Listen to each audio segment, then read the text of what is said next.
আসসালামু আলাইকুম। আপনারা দেখতেছেন এটা হচ্ছে আমার মজুমদার বার্ড হাউস। এখন শীতকাল চলে আসছে, সেজন্য আমি আমার পাখিকে কাপড় দিয়ে ঢেকে দেব। এই কাপড়গুলো আমি প্রতি বছর ব্যবহার করার পর রেখে দিই, আবার শীত আসলে এগুলো নামাই। এখন আমি শুরুতে বাজরিগার সহ নিচে সবগুলো পাখিকে ঘুরে দিচ্ছি। একটা একটা কাপড় দিয়ে আমি সবগুলাই ঢেকে দেব। আমি এখন আরেকটা কাপড় নিয়েছি। প্রচুর ঠান্ডা পড়তেছে, সেজন্য আমি পাখিকে সবসময়ই চেষ্টা করি ঢেকে রাখার জন্য। পাখিকে ঢেকে রাখলে অনেক সুবিধা হয়, পাখির ঠান্ডা লাগে না। কারণ আমাদের যেরকম ঠান্ডা লাগে পাখিদেরও কিন্তু ঠান্ডা লাগে। ঠান্ডার কারণে পাখির বিভিন্ন ধরনের রোগ হয়।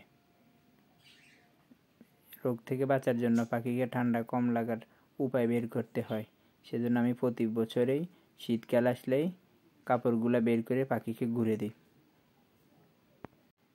এখন আমি সুন্দর করে সবগুলা দেখতেছি কোনো জায়গা ফাঁক আছে কিনা। কোনো জায়গা দিয়ে যদি ফাঁক থাকে বাতাস ঢুকবে, সেজন্য আমি ভালো করে সব দিক দেখে তারপর টেনে দিচ্ছি যাতে কোনো জায়গায় বাতাস না ঢুকে। অবশেষে আমার মজুমদার বার্ড হাউসটা রাতের মজুমদার বার্ড হাউস দেখেন খুব সুন্দর।